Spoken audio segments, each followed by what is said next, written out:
2 seconds, I'm going to call the meeting to order so we can get going.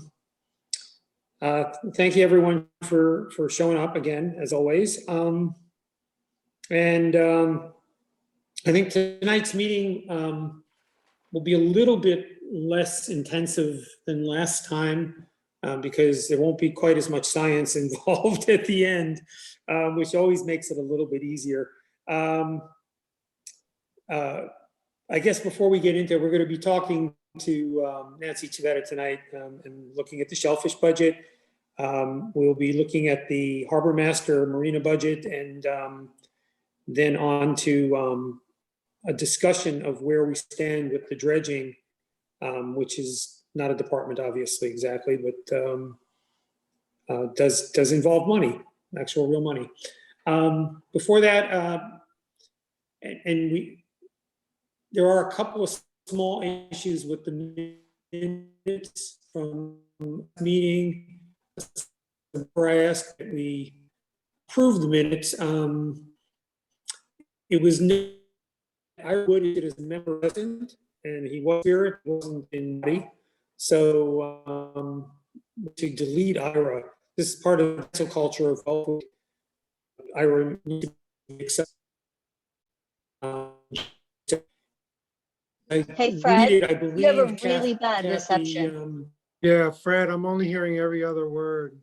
Sounds like Martian talk. Yeah, same here.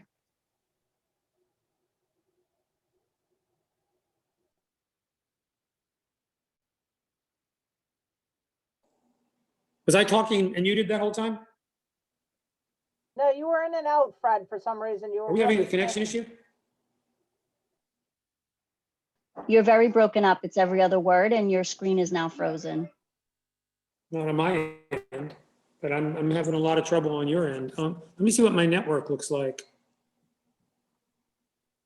It says your bandwidth is low. I want some hold music, okay?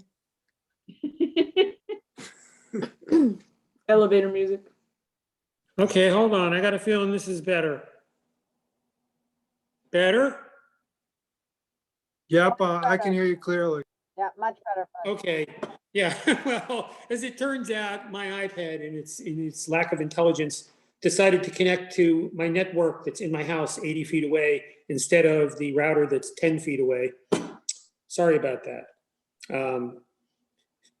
Wasn't me, as the ad goes. Anyway, I don't know what y'all missed, but what I was saying was that the minutes are incorrect in a couple of places in that Ira was not at the meeting and is listed as being at the meeting. I did miss when you did call the meeting to order, right? Because Oh, I yes. might have missed that. Okay, I'm sorry. I did call the meeting to order at 7:01 and 2 seconds. So, okay, so I'm going to rewind. There we go. Before we approve the minutes, I would ask that we take Ira's name out. And Rebecca, I believe that means that all of the votes are 7-0, where they say 8-0. That's correct. I just changed them. So other than that, in reading through the minutes, they look right to me. I don't know who else has had a chance to read through them. So unless anyone has an objection other than those two changes, I would offer up an opportunity to approve the minutes from January 27th. Do I have a motion? All numbers have been changed. Thanks. So do we have a motion to? I'll make a motion to accept the minutes. Thank you. And I'll second. okay, so I'm going to read off, as I'm looking at it, I have me, I will say yes. Jen, I can't see you at all. Well, I see a shadow of you. There you go. I say yes. Okay, Stephen, I wasn't at the meeting. that's true. Jeff, Aye. Linda, Aye. Kathy, Aye. who am I missing here down there? Is Bob on? I don't see Bob. Yep, he's there. Oh, there he is. Bob? You're muted, Bob.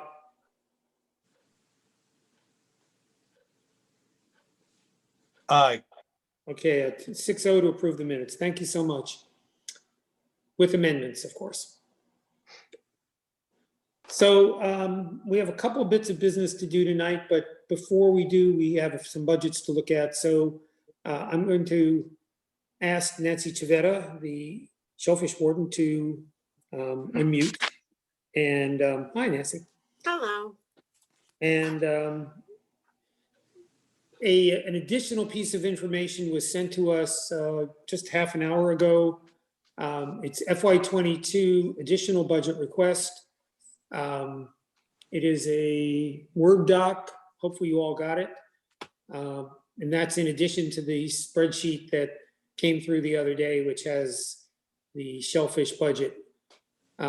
Nancy, if you wouldn't mind walking us through the budget and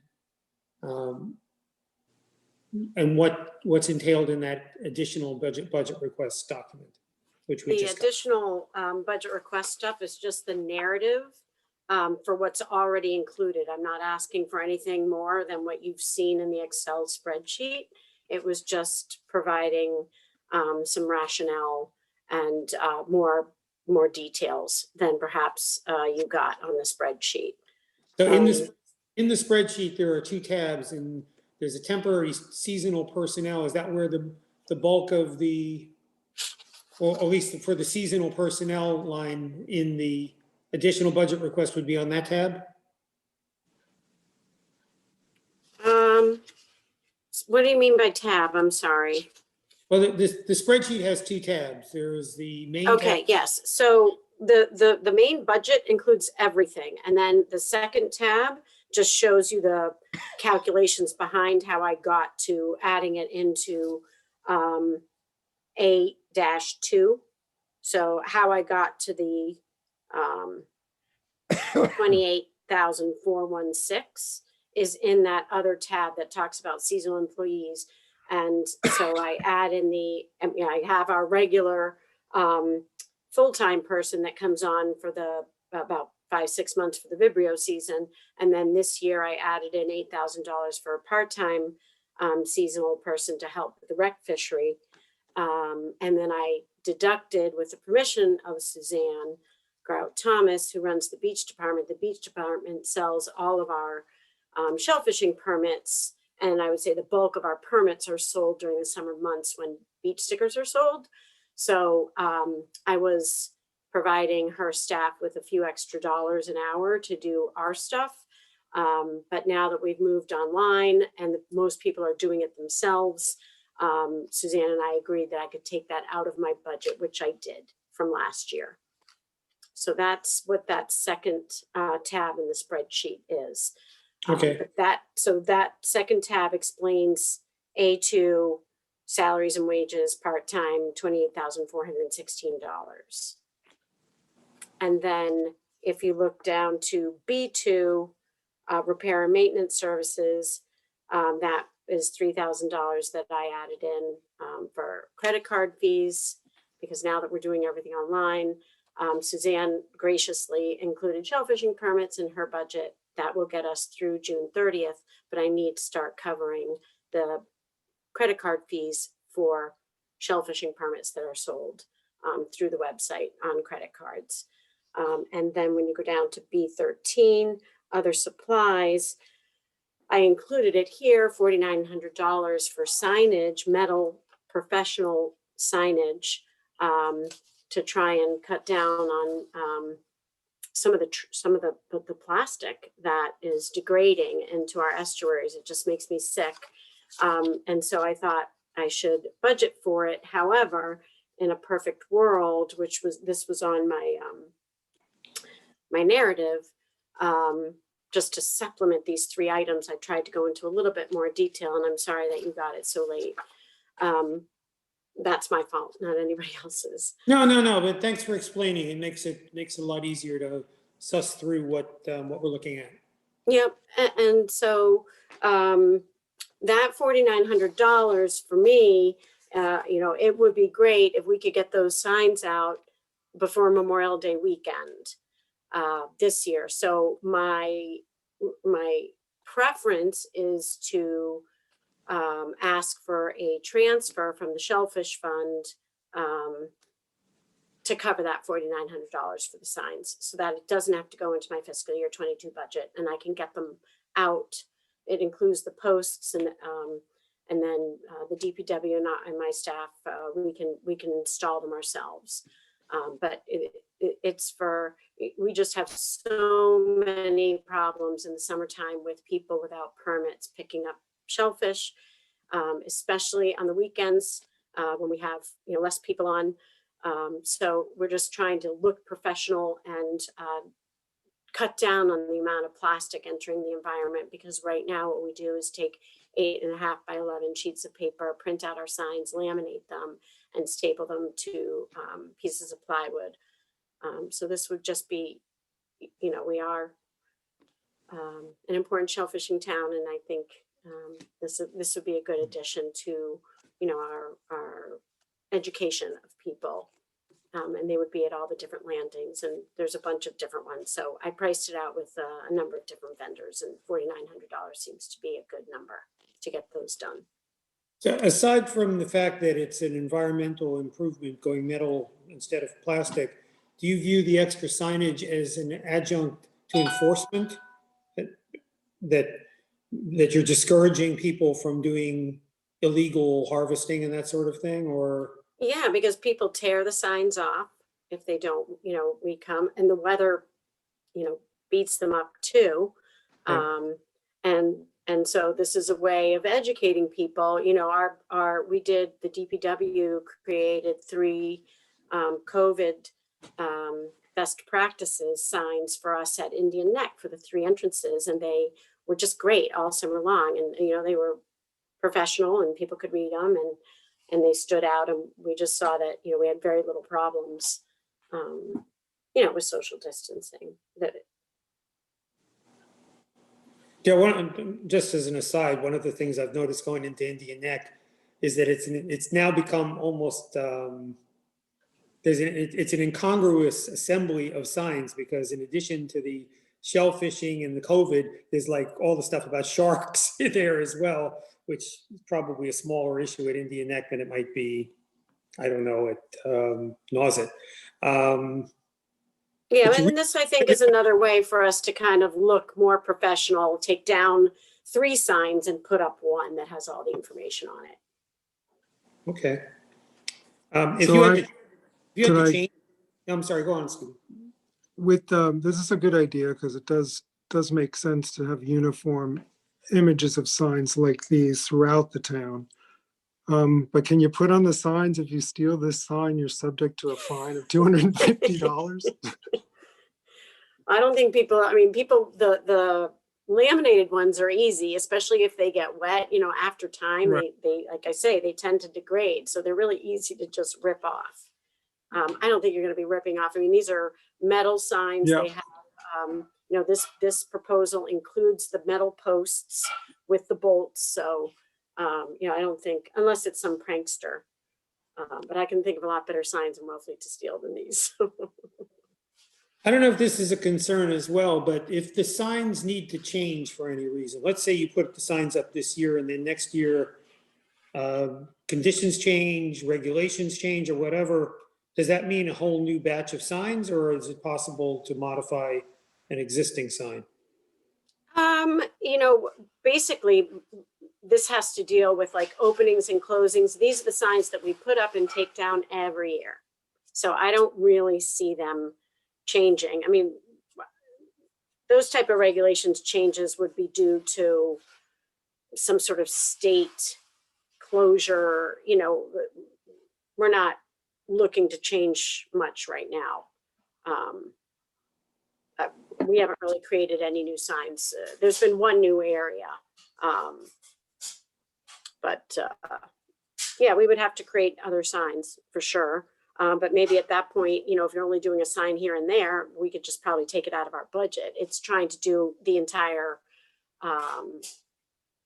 all of our landings, which are from Lieutenant Island to the Herring River to the dike. It's like a lot of ground to cover. So that's why it's a pretty big expense right now. And I would assume I'd be able to cover my budget for piecemeal replacements moving forward. Okay. Anybody have any questions about the budget itself? I mean, the obvious big change here is the A1 to A4 lines are always, the personnel lines are always the ones that change. And looks to me like the biggest change is a contract renegotiation under A1. Is that correct? Yeah, I mean, WEA at this town meeting. So I think it started as of July 1st of 2020, so fiscal year 21. WEA now has a new contract for 3 years. So I increased that. I just did it on my own. I appreciate that I'm able to come here and speak with you because I'm learning this as I go. So, in the beginning, I didn't even know, I thought all the stuff in the A section just came from town administration. I didn't realize I was responsible for it and nobody really told me that. So each year I am trying to delve in a little bit deeper into the actual expenses of this department and be more factual about why they're there. I mean, like, I'm including some overtime because we culch, and it means Johnny and Chris work sometimes, 10, 12-hour days in a week. And we got to cover it. It's in the contract. But I just didn't know these things before. So a lot of times it looked like my budget was going over, but it's simply because I was new and I didn't know any better. So I thank you for kind of moving along with me as I'm growing up into my position. It kind of feels like we all are. I mean, especially this year. I know that Maria and Heather are meeting you in the middle somewhere on this. As you learn, they're learning, and we're learning because if anything, we're standing on the sidelines watching everybody else adjust to the current financial situation and trying to react to it. So our questions are really oriented towards, they're not quite WTF, but I mean, sometimes. Nancy, if you could just comment one more time on that, on B2, do we expect that's going to be recurring every year? And what is that compensating for from what we did in the past? So this is a good question, Jeff. And in fact, Maria and a small group of us, including Heather and Suzanne, we use something called Sticker Tracker, DPW, Rec, Beach Stickers, Shellfish Department. We sell our permits through this platform called Bonsai Logic, and it's or offered by Bonsai Logic. It's called Sticker Tracker. And, there weren't these expenses because we didn't really, maybe the beach department took credit cards, I think, but we never did. Ours was always checks or whatever. When we moved to doing everything online because of COVID, we added this to our platform, and naturally it comes with credit card fees. So as a town, I think we're actually going to take, these will be ongoing costs. As soon as you're just doing, you can go on to our website and pay your real estate taxes online. And I believe there actually it's just recouped. Like when I do it by check, I have to pay a 50-cent fee. When I do it by credit card, I forget what the fee is, but it's more. So I always choose check if I'm going to do it online. We won't do that here, but I think as a town, we're going to look at how should we look at recuperating these fees. So, this has just kind of come to light recently because we've been moved to a new system where we take credit cards. I think that's great. I think at some point, you may need to increase the fee to just compensate to cover the increase of 3,000 or something. I did that. I did actually propose that to Shellfish Advisory Board. They approved a $5 permit fee increase as of February 1. When I brought it to the select board, though, this bigger question comes up about, you're going to charge a senior who's getting a rec senior permit for $20. You're going to charge him $5, but you're going to charge, an out-of-towner who's getting a $210 one $5, and it didn't seem fair So one of the things that we could do is through sticker tracker, when people are checking out, then, and this is like a convenience fee where you would cover the credit card, our town costs of using the credit card, we would pass along to our customers. Not everybody in every department feels the same way about this, so discussions need to take place. Some people really don't want to pass it on to the consumer, but fiscally, it's probably a good decision that the users are paying for it. I know, I made some donations at the end of the year, and some of the nonprofits have started doing that, and I'm happy to pick it up for a nonprofit. And certainly in times of COVID, people might understand. But we got to look for a long-term solution as a town, not just the shellfish budget, the beach budget, the this, the that. But for right now, because I want to be responsible about fees that selling my permits will cost, I've included it in there because I kind of ran into the select board, brought up this thing where they didn't think it was fair. So I was just going to cover it for now until we can figure out, and perhaps before town meeting we will. And wouldn't that be great news? Kathy?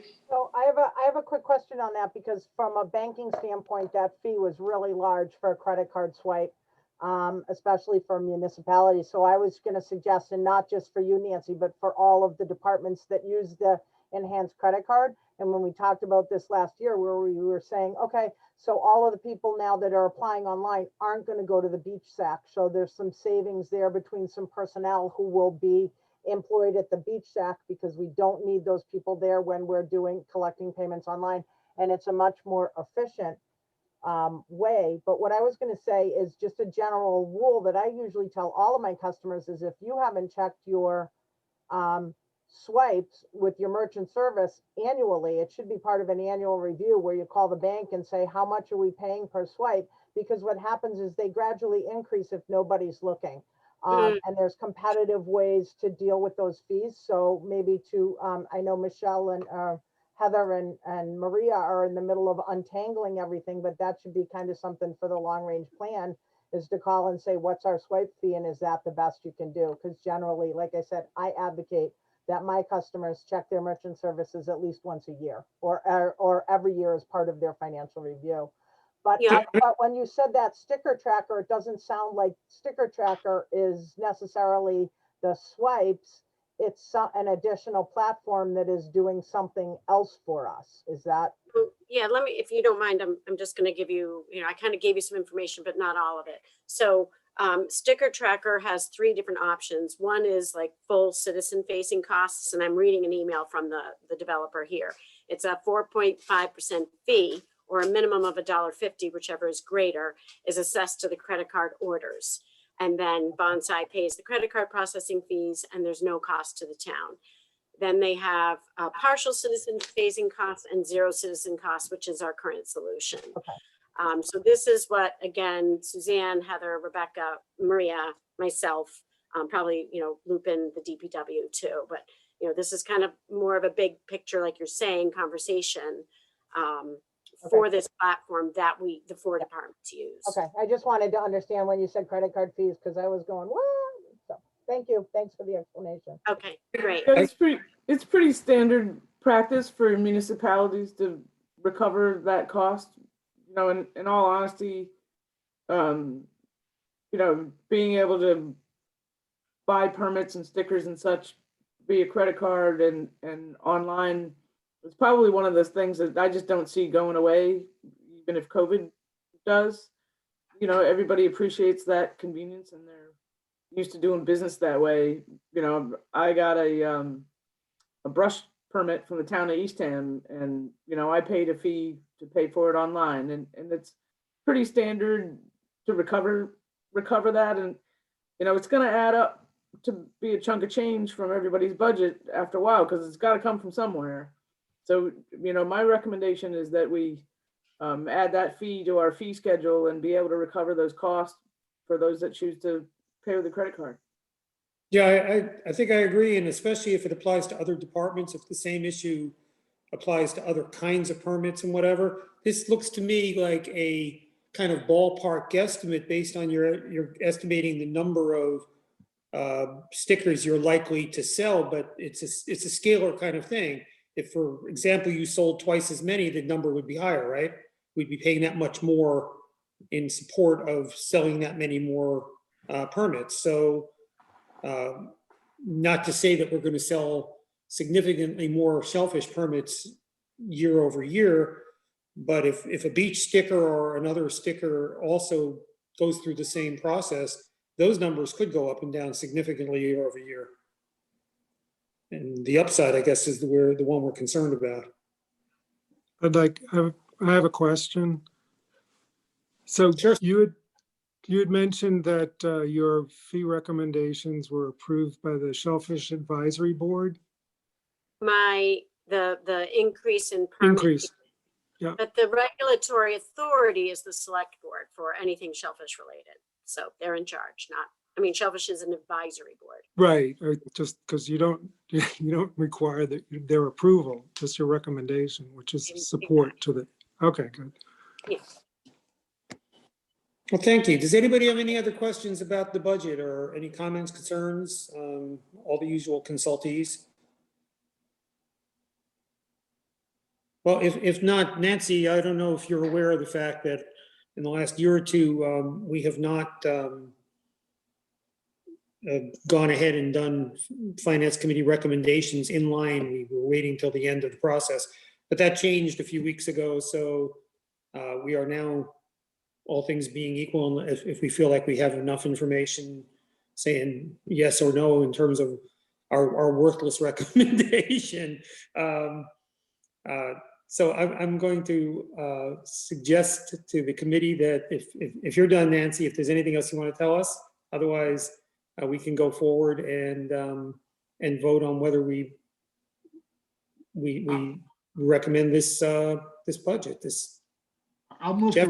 I'll move to recommend the budget. Can I have a second, please? I'll I'll second. second. Okay, well, I'm going to say aye. Jen, you can raise your hand if you want to. Aye. Stephen, Aye. Jeff, Aye. Linda, Aye. Woody. That looked like an aye. Kathy, Yes. Bob, Same.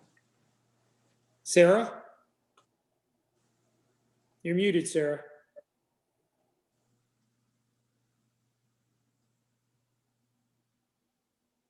Sarah, can you unmute?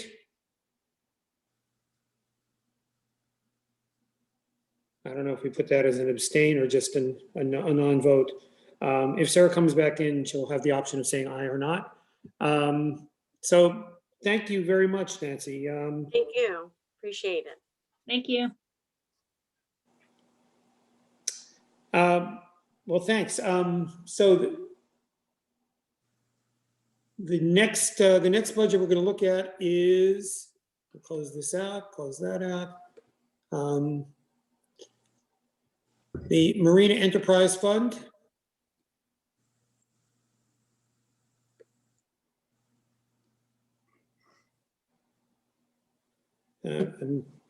Oh, hi, Bill. Hi, how are you? Doing all right. Good. Thanks for joining. Yeah. So this is your first time presenting to this committee, is that correct? You got it for this budget, yeah. Yeah. Yeah. Well, welcome. Thank you. Big fan of your beard right there. Thank you. Mine I've been used, working on it for a little mine bit. used to be down to there years ago, Yeah. back in my ZZ Top days.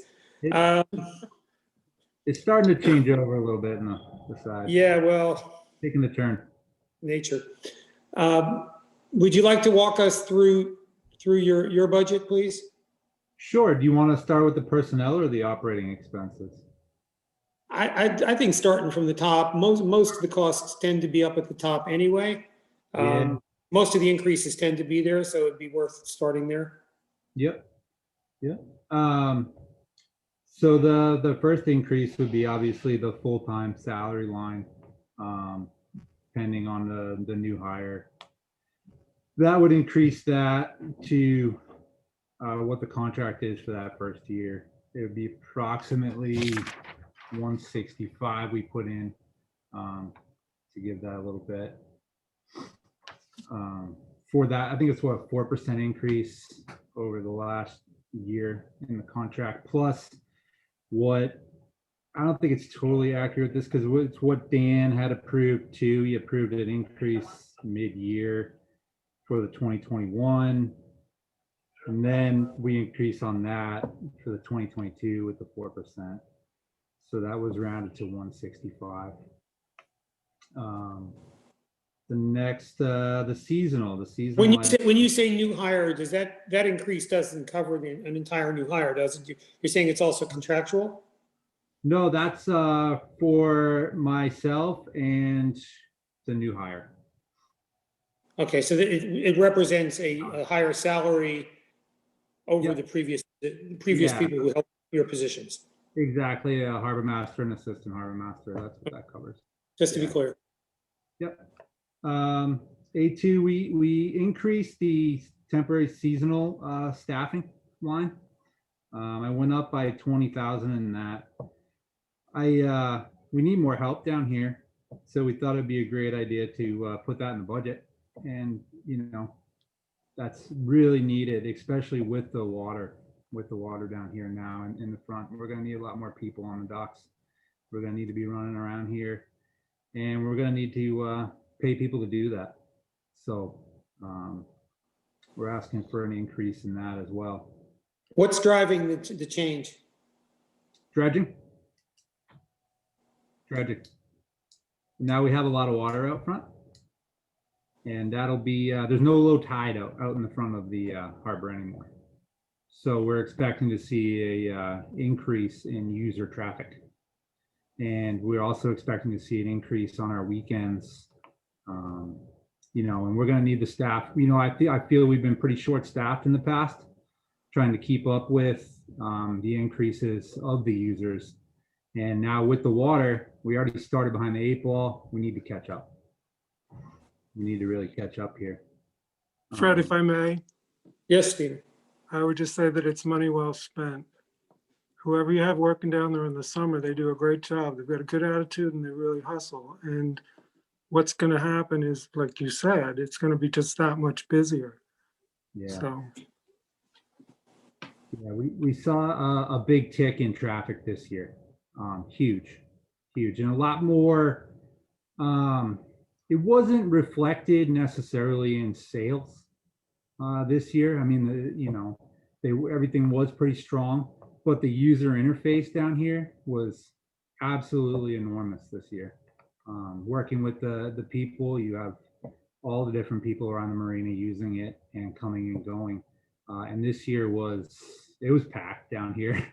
I mean, we saw weeknights where there were lines out at Max, lines in the bathrooms, walkers everywhere, people on the docks coming to visit. It was way busier, and now we're gonna have water. So, I just want to make sure that gets up there.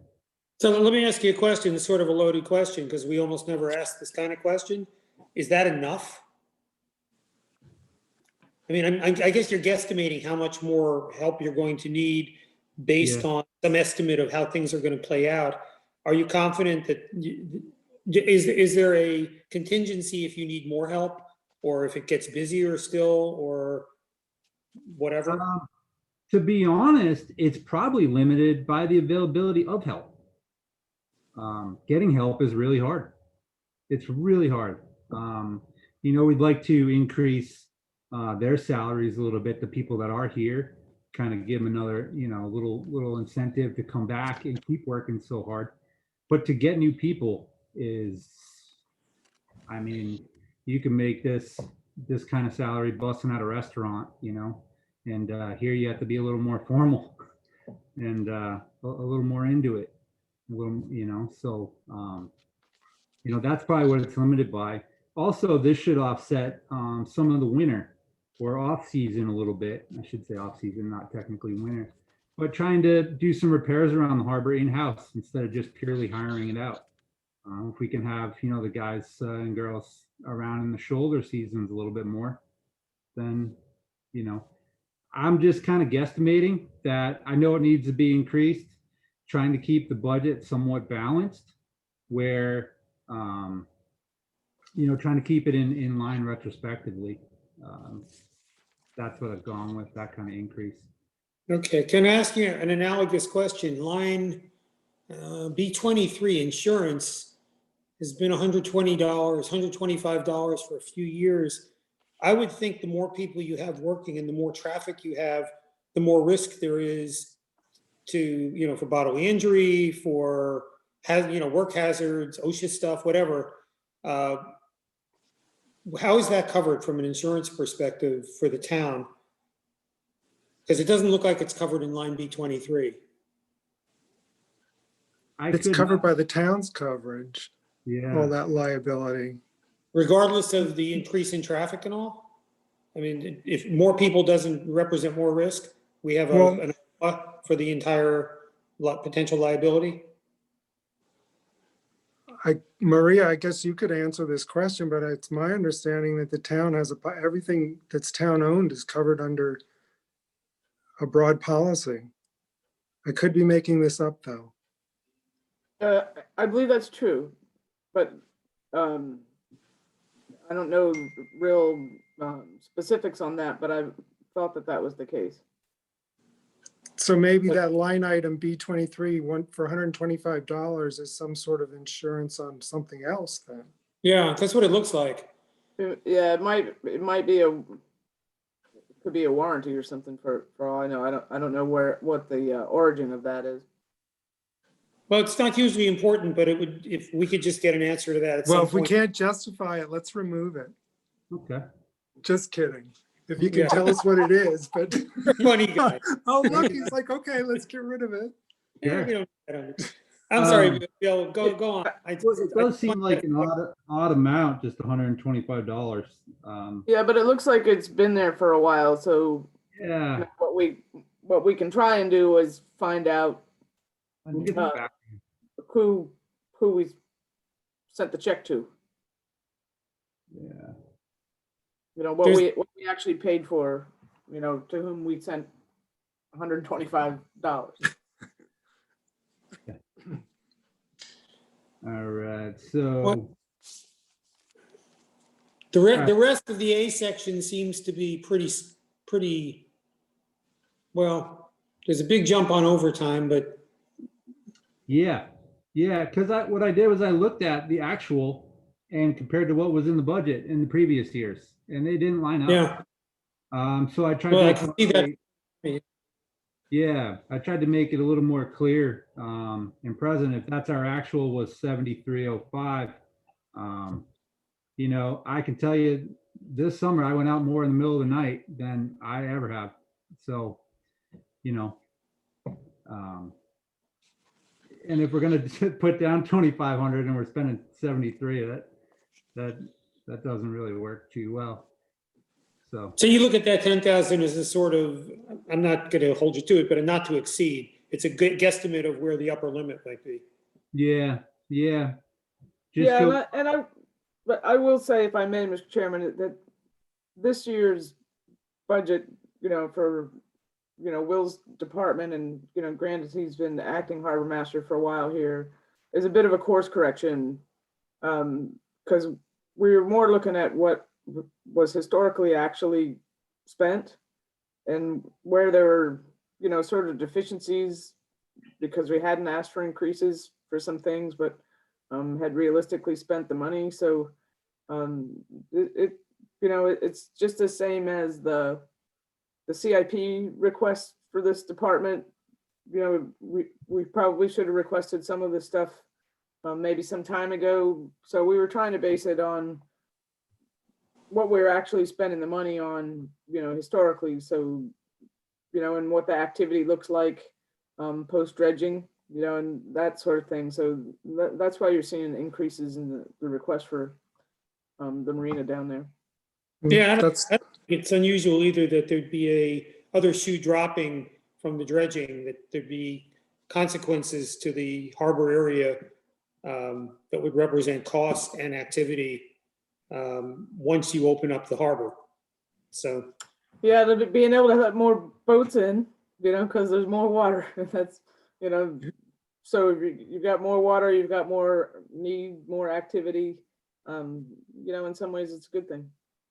And Fred, I just would like to point out, this is the benefit to have the budget in this format, because you do have historical.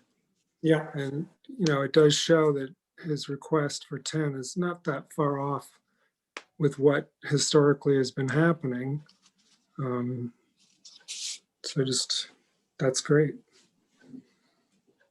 I just asked a question under the revenues where it says the parking seasonal. And it's like on line 56 of the spreadsheet. Okay, yep. What's going on there? What's that? I'm trying to figure out, so we're looking at 15,000, we were back earlier, what is, I'm just trying to figure out where we have this delta, to try to not be in the red, but just trying to understand what that is. So the seasonal parking, I don't know why it was in the last budget at 0, but no Oyster Fest. Okay, Oyster Fest is included in that line, and which was $20,000. got it, okay. Yeah. Yeah, so that's a little hit for us on that one, and who knows about this year. So again, I didn't want to plan on something that I'm trying to keep everything on the straight and narrow here. I do not expect there to be an Oyster Festival this year. Yeah. So None of those in-person special events, use of public property in that way. I can't see any of that happening until after Labor Day. It's unfortunate, but it's not going to happen this year. yeah, and with our dredging coming in at beginning of October for the next round, a significant amount of our parking lot's going to be taken up by docks and things anyway. So, all right, back. So nope, holiday remains pretty much the same. Just a slight increase to reflect the actual. Longevity goes away. Mike's not here anymore, so there's no longevity. So that was an easy one. Down to B. Yeah, I guess the one in B that jumps out for me is line B17, gas, diesel, and then the complementary line under revenues. It doesn't look like it's changed in 3 years, which seems, I guess, could you just explain how that $140,000 is derived? That's derived from basically what we spent on it. We haven't been selling that much more fuel over the past few years. It's slightly gone up. It should have slightly gone up the past couple. I think if I look at, I think I have an older one here, 2019, which was the actual was 123,000, where our actual was kind of missing from this one. But this year we might increase that significantly, but we just don't know. We don't know because we have the water now, so we're hoping to have the influx. But keeping that in line with what it's been, any more money made would be a bonus. But if that doesn't come, then we don't want to count on it. So it's setting a level of some kind. It's like, it looks to me to be similar to what the DPW does with snow plowing, where they set a certain amount every year and it either exceeds it or, depending on the season, it goes up or down a little bit from that. Is that a fair way to look at that? Yeah, it's trying to forecast it because we really don't have any control over it. We buy as much as we sell. So, if it's a, I mean, this year could have been a total bust with COVID, but it wasn't. So that's a hard prediction to make. Well, that's what you buy. So that's the gas. That's what you buy for resale to the boats to service at the dockage. So there's revenue gained from that, correct? Because we're going to sell it at a higher price. So it would behoove us to sell more of it I would imagine. Yeah. Yeah, because if you look at the revenue side of it for resale gas, 155, so you're above about 10,000. Okay. So, yeah, So do what you gotta do to sell that gas. Green stamps. We'll keep working the docks. Stamps. The So other I- line item that jumps out is B14, the repair and maintenance supplies. It looks like it Yeah. jumped from 6,000 to 25. Is that another one of those where it was unrealistically low 2 years ago? You got it. You got it. We need to do some repairs here. And I wanted to double that. Well, the budget 2021 was said 12,000, 2020 was 6,000.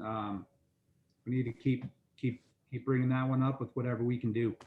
And is that going to be mitigated at all by the new capital stuff, the new boat or whatever, which presumably wouldn't need as repairs as often as the older boat or the older forklift? Yeah, no, those repair and maintenance supplies are docks, Oh, okay. hardware, things like that. That sort of things, actual physical. Those other ones have been well, there's repair and maintenance services that we did go up in as well. Right, so the repair of the equipment is in B3, correct? Yeah, the repair and maintenance services. Right, so B14 is actually sort of work around the marina itself. Yeah. Yeah. Stuff you would go to the hardware store for. Yep. Yeah, and any kind of new projects around here that we do, trying to fix things or redo things.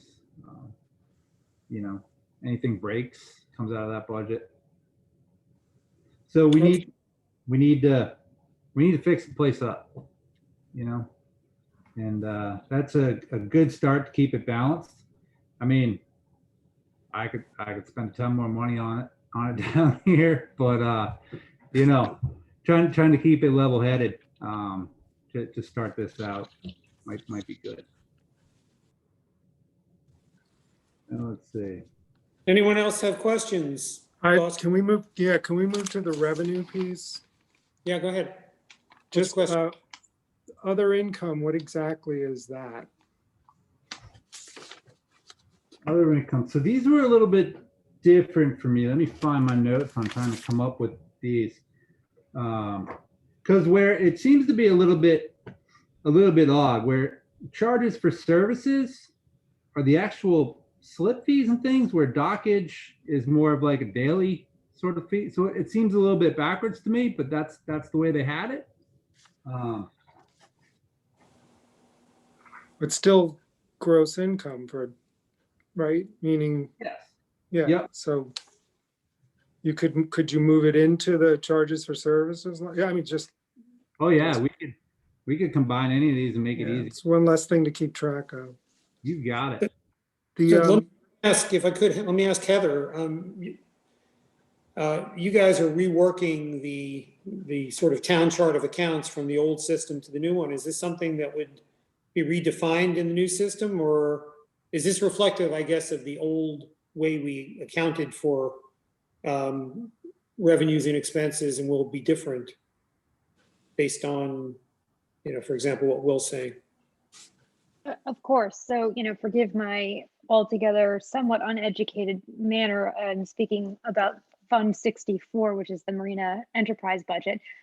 Your statement is accurate. From what I can tell, most of the way that the chart of accounts was attempted to be formed and rolled reflected the old chart of accounts, which sort of led to some issues that we're seeing now because the old and the new charts were designed differently.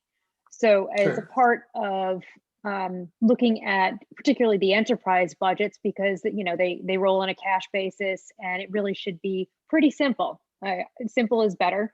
You should be able to get a simplified P&L off of those charts, for example. Yes, I will definitely be looking at what is the best classifications for just gross revenue and then expenditures, and then of course we can look at the fund balance side. Okay, thanks. So then I had a question about the fee structures in the marina. What, do you know how they compare to other towns, and when was the last time increases went through? Sure. So let me start off by saying that we just put in or are putting in a hearing request for fees. We would like to change the fees and bring them up a little bit. What I proposed originally was a 5% increase. I brought that to the Marine Advisory Committee where that was compromised to a 3% increase on fees starting this year, and then a 3-year outlay. What was compromised to was a 3, 5, and 7% increases over the next 3 years.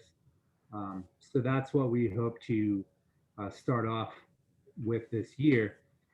We just got that going, and hopefully, I think it was to the hearing request was put out. So I think it might be the next select board meeting, hopefully, that we'd be on to try to increase these.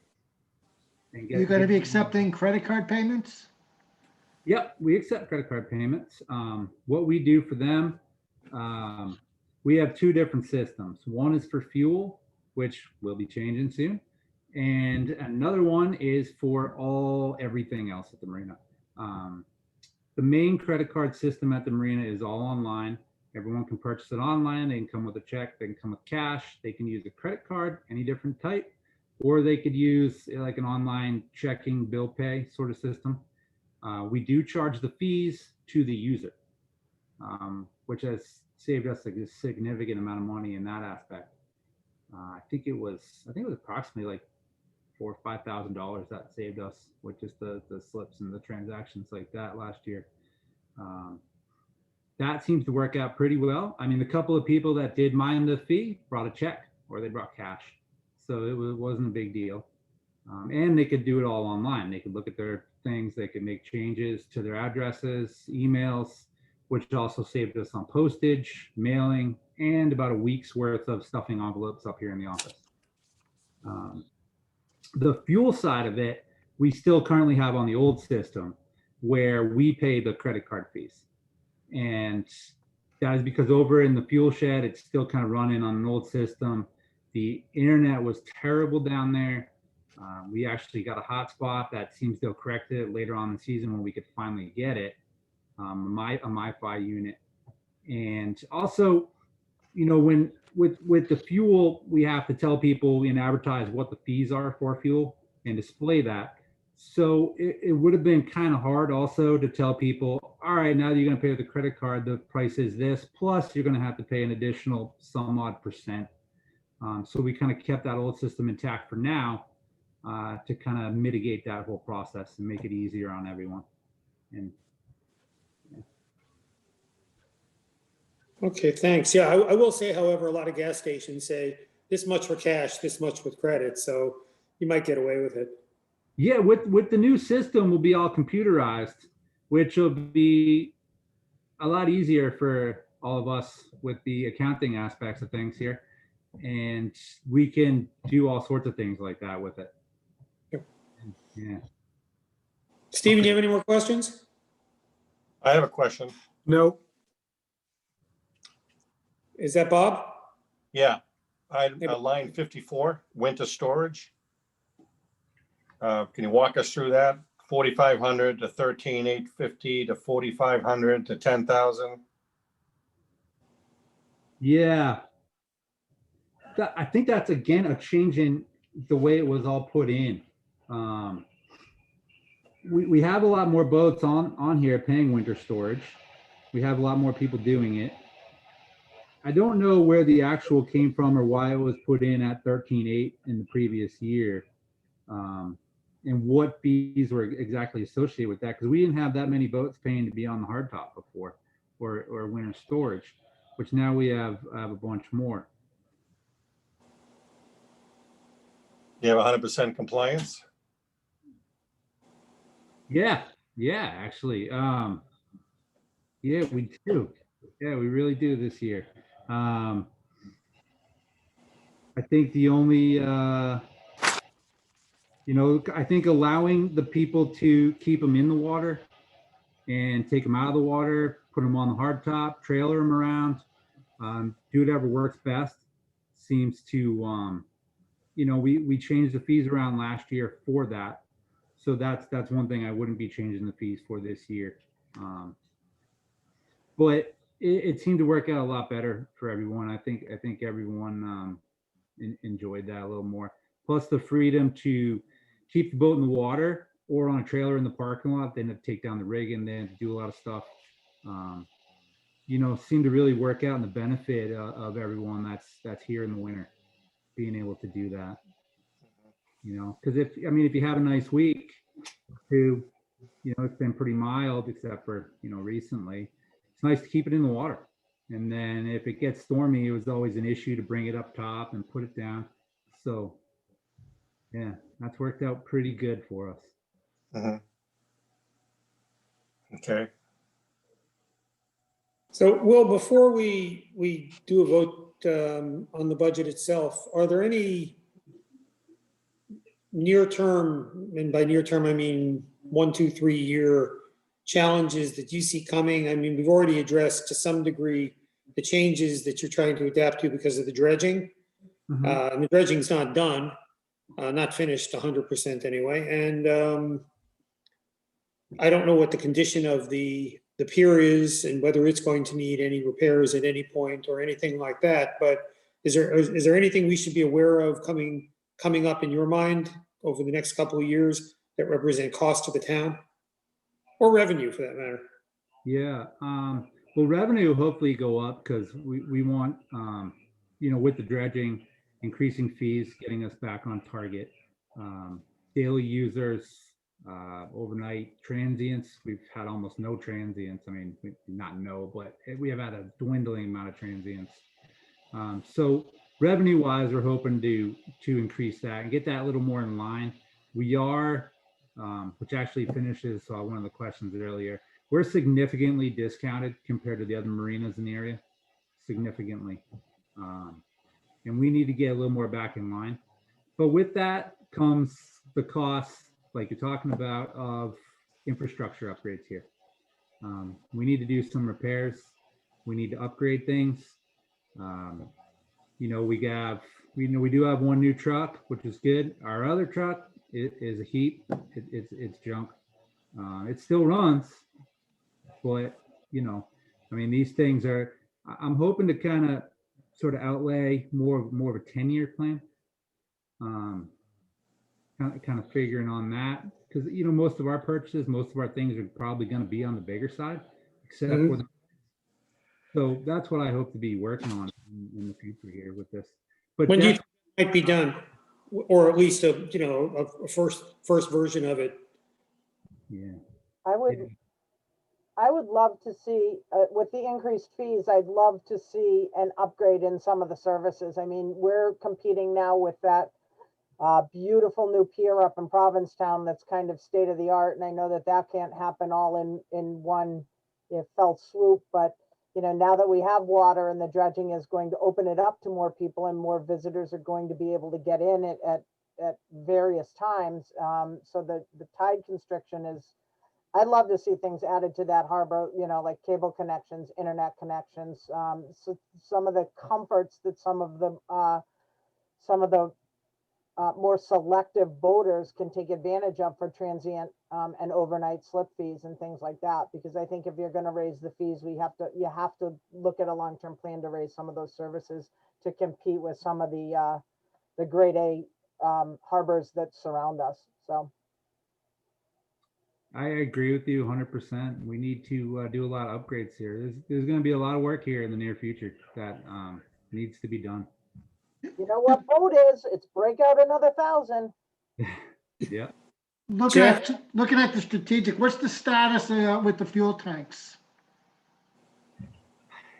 That was a long one last night. That we're going below ground. And that was approved by the select board last night. It should remain in the same cost frame. And hopefully we're trying to find out with town council right now if we can just push that through, or we have to go back to town meeting. We're trying to figure that out right now. Otherwise, if we can, hopefully that'll be done this summer. So the article that was approved at town meeting, unfortunately, was specific to below ground, which is really not a good idea.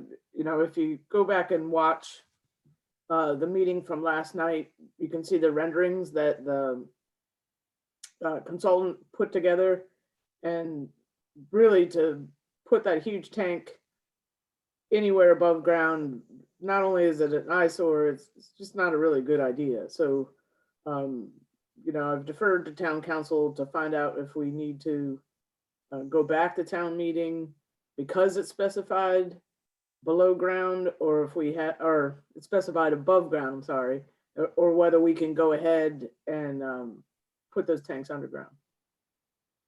Maria, if we put them underground, is there a significant increase in insurance? Because I know that that was something that we talked about considering, because above ground, I believe, had more, there was more concern about leakage, about tank leakage when it was below ground.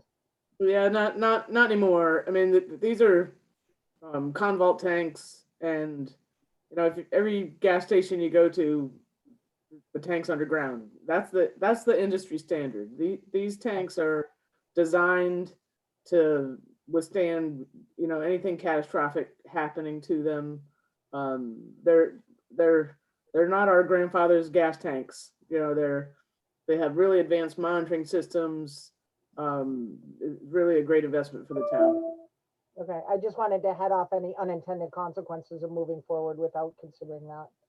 Thank you. No, and that's a great question, but no, they're environmentally, they're actually better off probably below ground than they are above ground.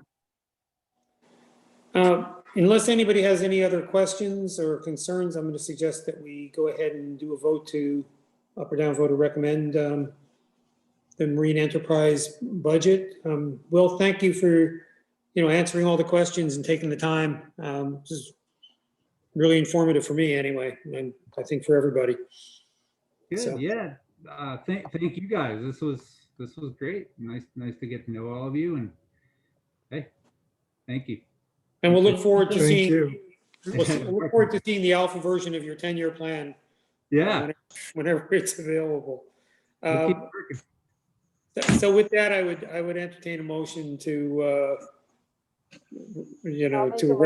I'll make a motion to approve, Fred.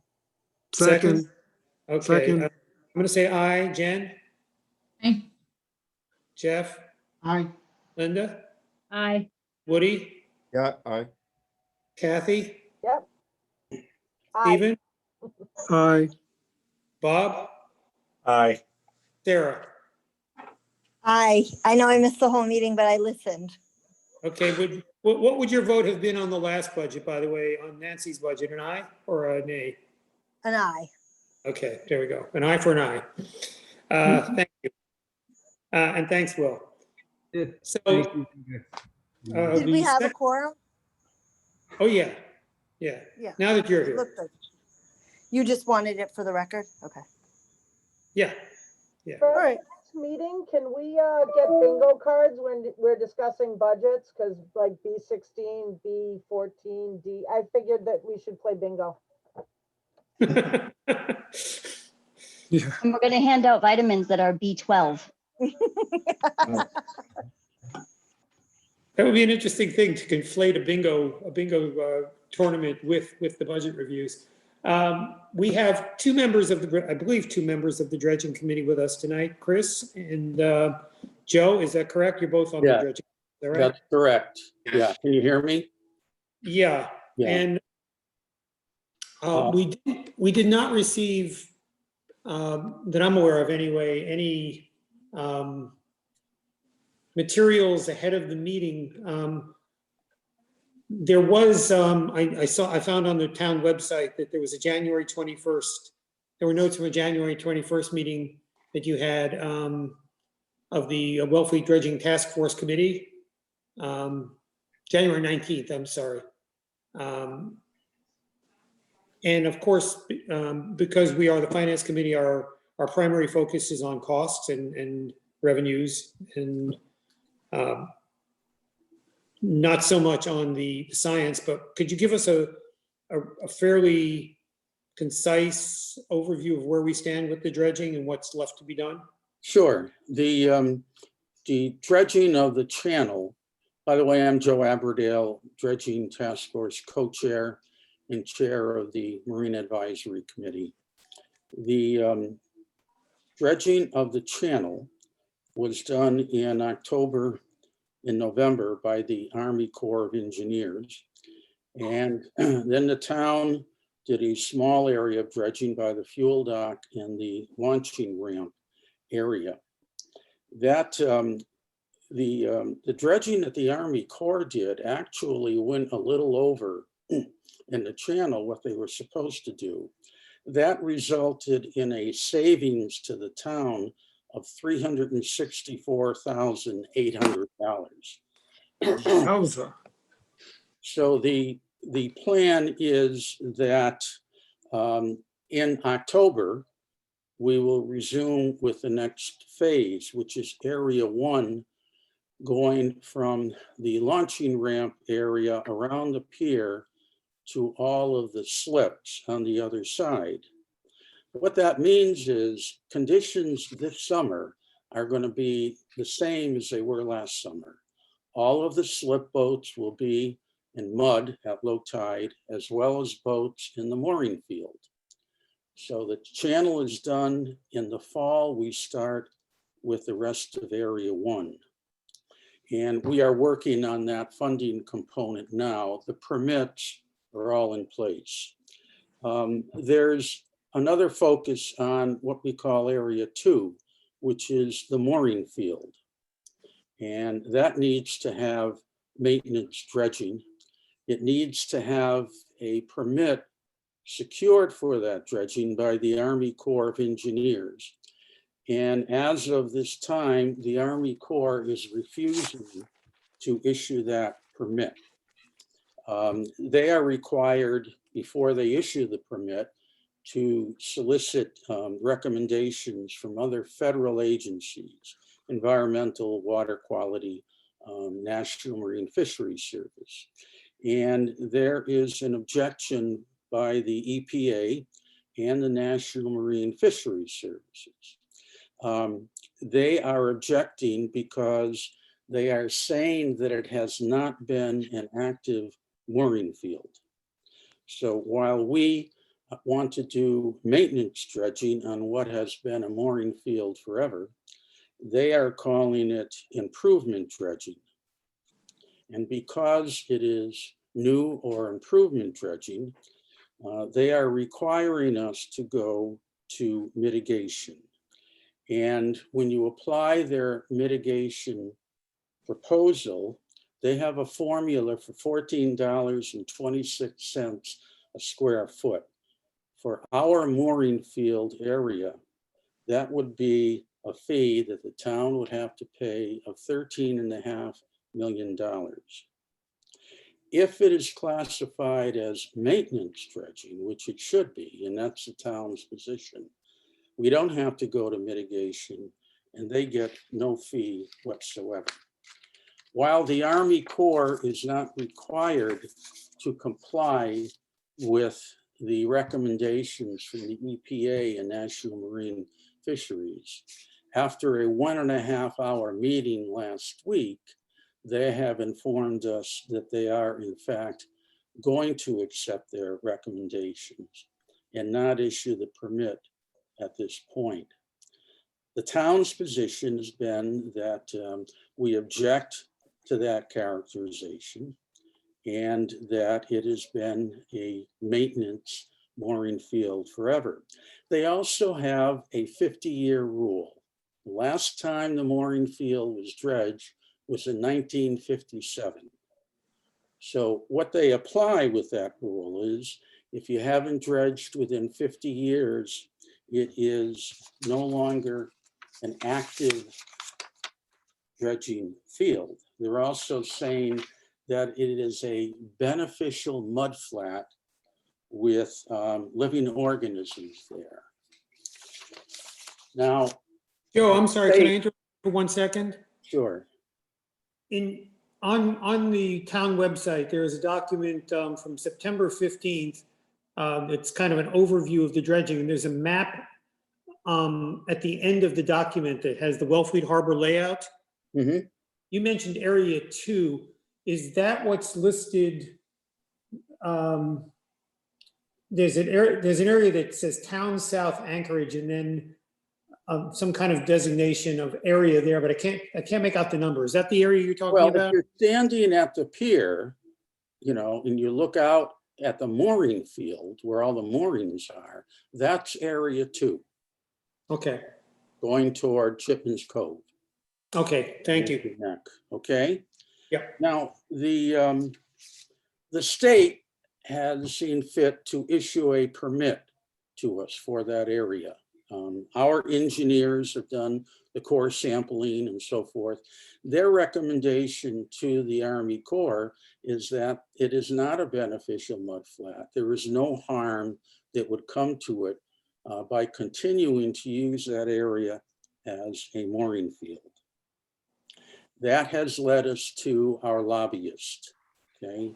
We have a 5-year relationship with our lobbyist in Washington, DC.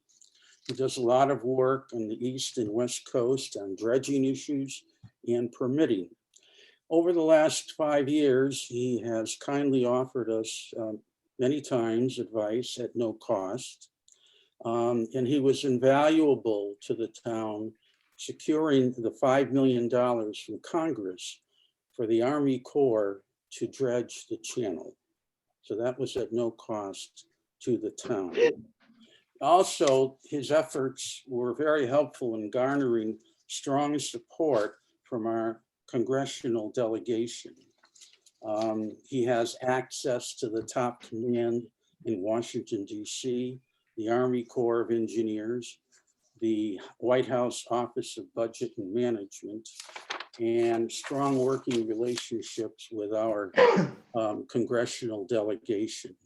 I discovered him 5 years ago and recruited him and developed a good working relationship with him, found him to be very credible, very reliable, good communication.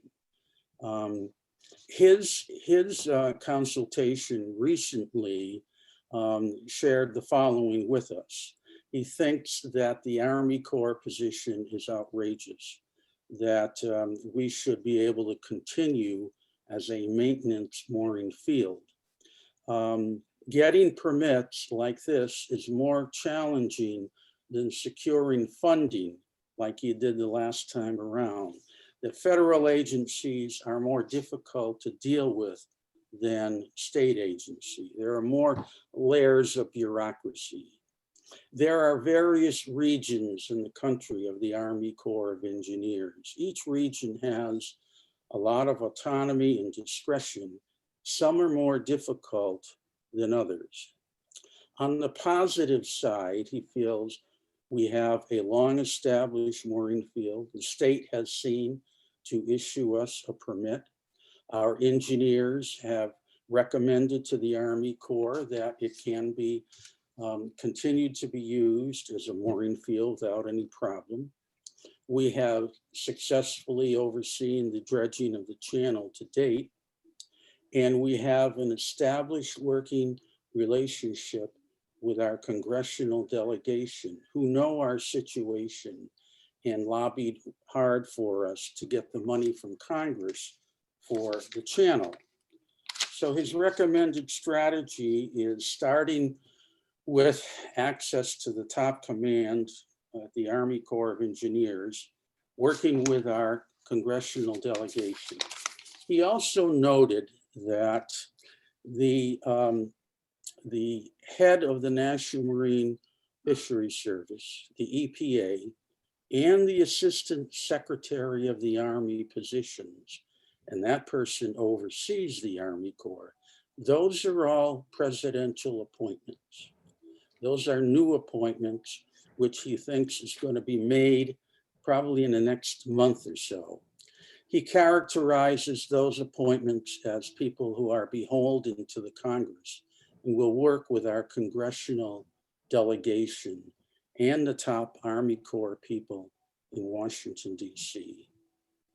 His retainer fee for the year is $25,000. We have spent a great deal of time and work on this issue. We have explored every avenue possible to resolve it. And we feel that without going to the services of the lobbyist, it cannot be resolved. The dredging task force endorsed the proposal of the lobbyist and his contractual fee, as did the select board. Thank you, Joe. I should note here before we get any further into questions and all, if you've looked at the agenda, we have a question coming up about addressing a request for a transfer by Maria from the Finance Committee Reserve Fund for $25,000 for the services of that consultant. So that will be coming up shortly. It is obviously linked to what Joe was just talking about. So just keep that in mind as we just get through whatever questions we might have about the dredging. Yeah, Maria.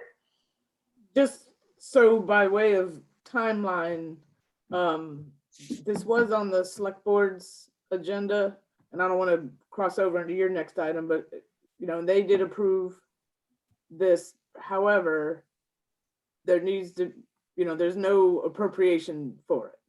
So the funding hasn't been located.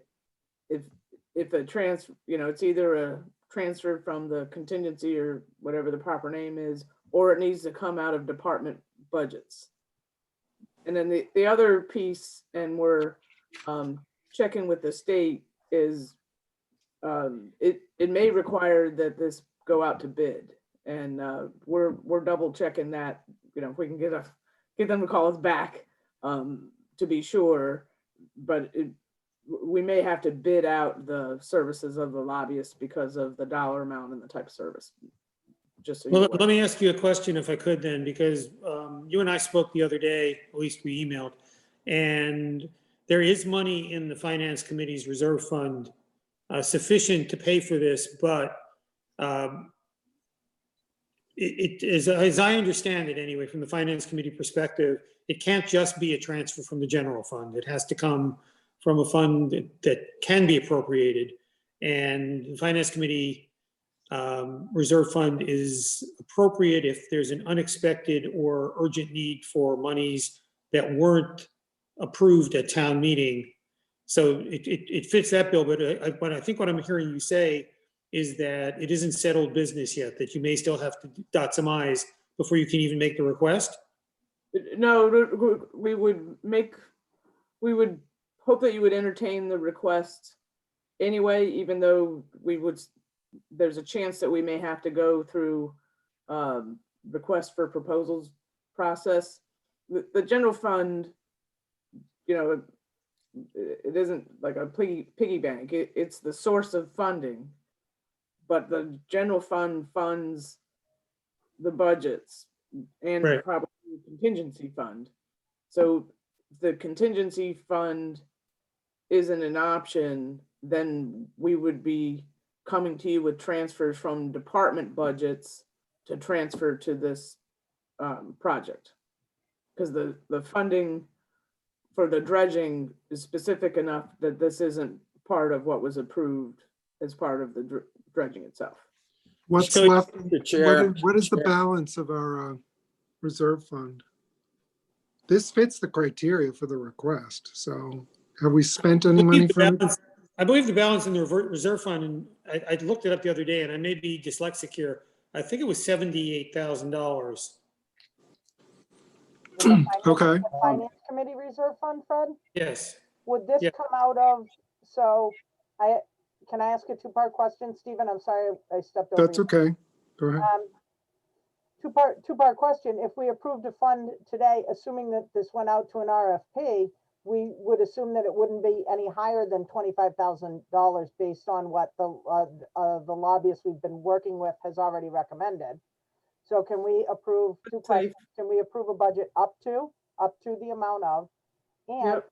should this come out of the Marine Enterprise Fund, would that make more sense, not to bankrupt the Marine Enterprise Fund, but just to match kind of? We couldn't make that recommendation to take from the Marine Enterprise Fund for this.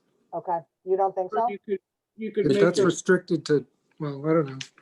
Mr. Yeah, Maria Chair, can answer that Mr. question. Chair, probably more likely be making the recommendation to move funding to the Marine Enterprise Fund To pay cover for- this expense. Yeah. Okay, yeah, Okay, Joe?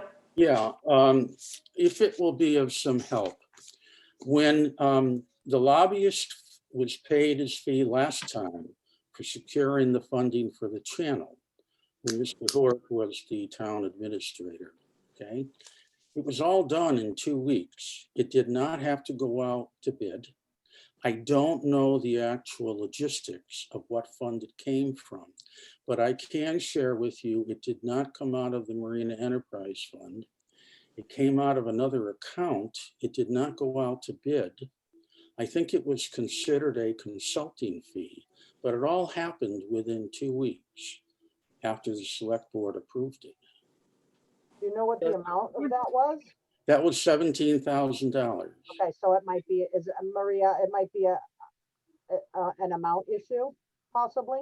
I'm not sure, I'm just asking the question, so. It could be. They have a hotline. The state has a hotline. So we are engaged in, Will is checking with them and we are double checking just to make sure that we don't get sideways with the state law. If it doesn't go out, doesn't require to go out to bid or proposals, then fantastic. It's already, the transfer, from my understanding, your process is still goes back to the select board, correct? What, if you want to request us to transfer from our reserve? No, we make the decision and that's it. No, yeah, that's the finance committee's decision. Should be on a piece of paper. I don't know why you can't find any of the former ones, but Heather, can you confirm the current status of the finance committee's reserve fund? I believe that the 78,000 is what I saw on the reports. Now, the auditors are here, so that I will be able to confirm at the end of the week.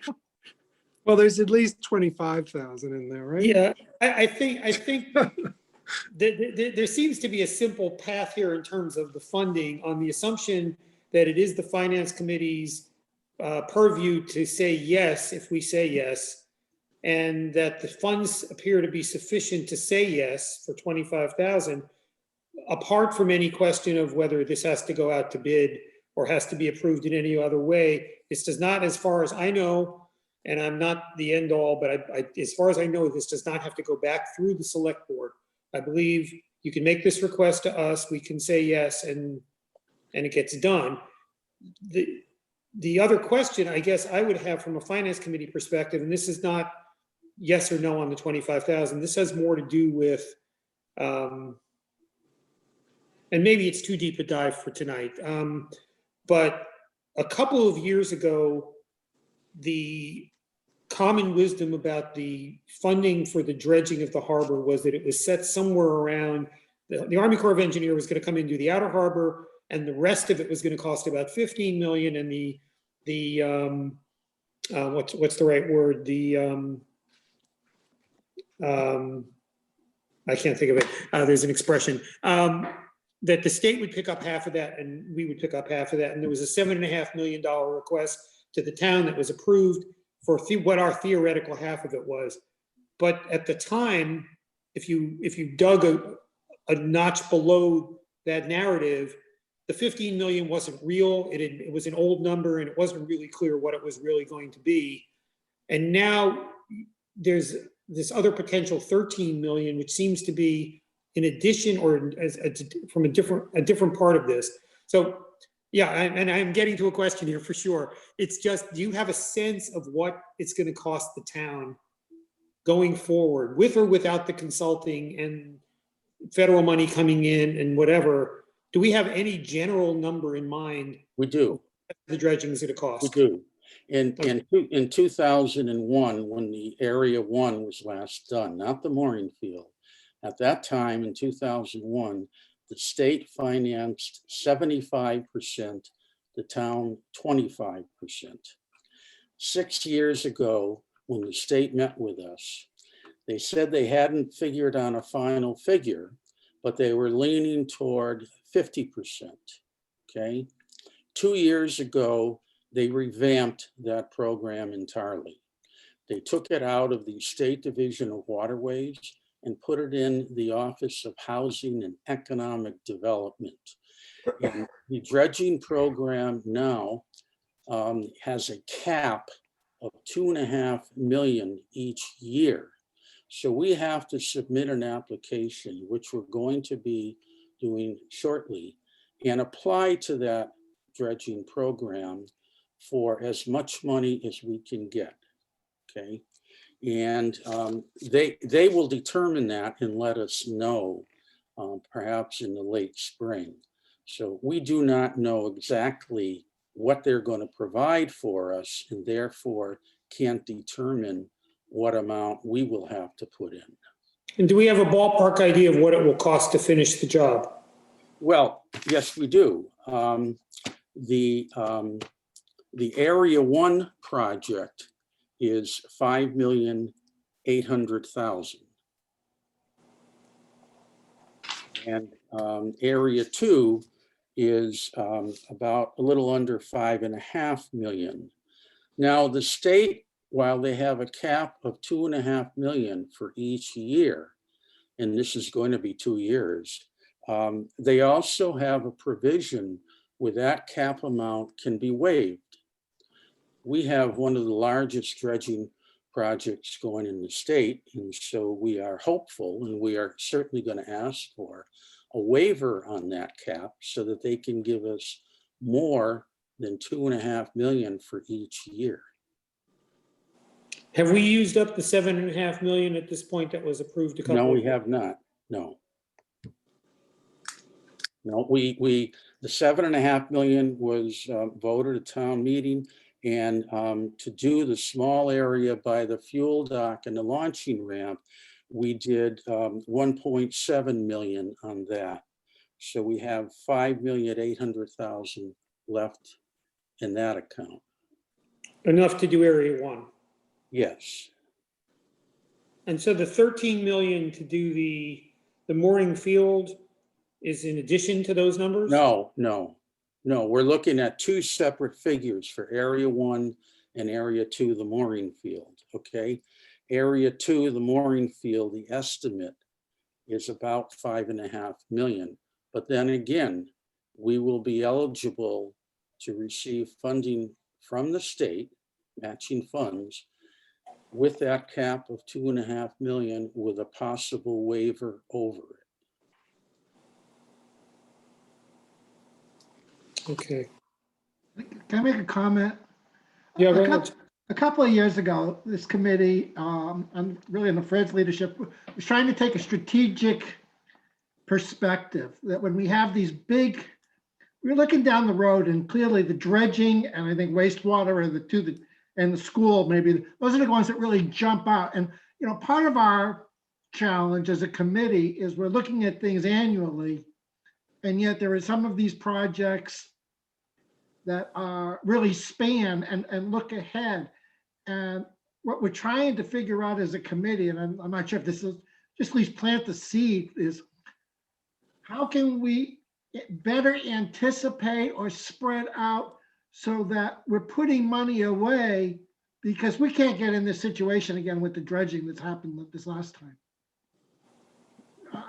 So I guess my comment is we're sort of looking for ideas and ways of looking at the finances for these very big, huge projects for a town our size, and how can we spread them out better and anticipate what's coming.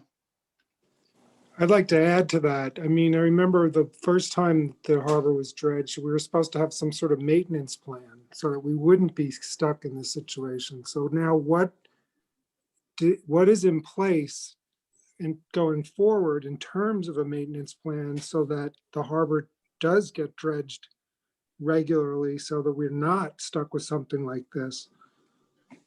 I can help with that, Mr. Chair.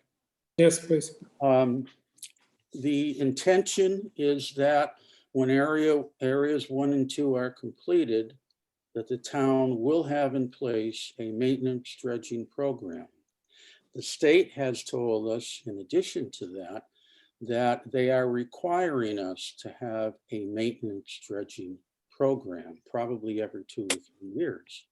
So we have already discussed with our engineers such a program and have a very basic framework to look at. It's a process that's probably going to have to be contracted out. Certainly not the money we're looking at here for the major dredging. But we'd also would be eligible for state funding for that project. Okay, that's good. So to Jeff's point though, for planning for the future, this program that you have supposedly in place to prevent this, then we just need to know what the anticipated expense would be, say 5 years out, 10 years out I think for planning. So I think after this year, when Area 1 is done, and we have another year, year and a half for the mooring field in Area 2, that plan will be formalized. And as we work with our engineers, we will have an idea what areas have to be maintained specifically and what the cost would be. Dredging is based, the contractors base the cost on a cost per yard, okay? And that can vary from project to project.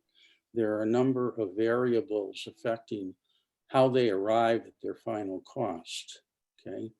So, you know, the framework is there. The actual work we anticipate will start probably next winter to nail a maintenance dredging program down. But it's a definite. We thank can't, you. Yep. if we don't do that, and that's been missing all these years. If we Yep. don't do it, we're going to be back where we were. Thanks. So Joe, if I could try to summarize here a little bit. There's $5.8 million left from the $7.5 million that was voted on a few years ago. Area 1 will cost $5.8 million. The state, if they approve funding for our dredging, will approve it on unless they waive it, a cap of $2.5 million a year. Or less, or it could be less. They have a total amount of money in their budget each fiscal year for all Massachusetts dredging projects. But no more than $2.5 million a year for us. To an individual project, yes. Okay. And Area 2, which includes the mooring field, is that correct? Yes. Is a 1 to 2 year out project. It's not going to be this fall, it would be next year or the year after. That's correct. We're working in a very narrow window of October 1st to December 31st because of the restrictions on the right whales and flounder. But we have the funding for Area 1 based on what was already approved by the town? Yes, we In theory? do. Okay. The point of getting the consultant then is to go to Washington, basically. Mr. Smith goes to Washington and tries to get the Army Corps of Engineers to approve, I'm not sure what, to approve our right to do Area 2 for 5.5 million? They have to sign off and issue a permit for Area 2, the mooring field. And we need to work on that now because that permitting process is extensive and takes time. Okay. That's why the recommendation is to rev up the lobbyist now and get working on that permit. Okay. So now back to you, Maria. Are you looking for a vote from the Finance Committee tonight to tentatively approve the 25,000, assuming, regardless of whether it goes out to bid or not, that we're aiming for a $25,000 allocation? Let me just ask you what you would like from us. What I was hoping for was approval for the 25,000. That's $25,250, I think. So that, you know, when we are sure what we need to do on our end process wise, that the funding is there so that Will and the folks from the dredging task force, we've already got approval from the select board for that contract. This just secures that funding. So it would be your approval and then, you know, whatever process Heather needs to set up, which I'm sure, you know, she can set that pretty easily. You know, she's pretty nimble with these things so that the funds get transferred and we can go ahead and engage the service of the lobbyists. Okay, I move that we approve Maria's request to transfer $25,037 from the finance. I second. No, I wait. second. Stephen, before you finish, let's be as precise as we can be about the numbers. You know, if it's 37 and she needs 250, then she's 100 and whatever dollars short. Let's make sure we're wording it appropriately, okay? 25,150. I move that we support Maria's request to $25,050 be moved from $25,250 be removed from Finance Committee's reserve fund and transferred into, you wanted it, Marina Enterprise. I think that makes sense. I'll second it. I'll third it. Let me just check with Heather that she doesn't have any issues with that. I think we can, this sounds like a marina related fund and project. That would make sense to me. Plus, I would like to add this request should be on a piece of paper because they've had been in the past, and then Fred, you sign off on it. And then Yeah, and I made that request, and since we didn't have an actual form, but Heather has identified that there may actually be such a form, I would say that any approval we make tonight is contingent on our receiving that form with an accurate description of what we're approving and the amount, obviously, on there. So this is a contingent approval based on our receiving that form as such. And we'll get that to you forthwith. Okay.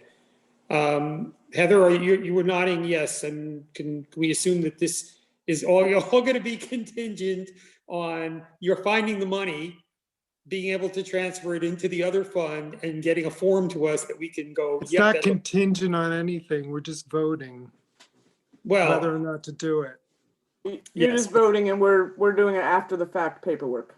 Correct. All right. Just to be clear, it's on the record. Thank you.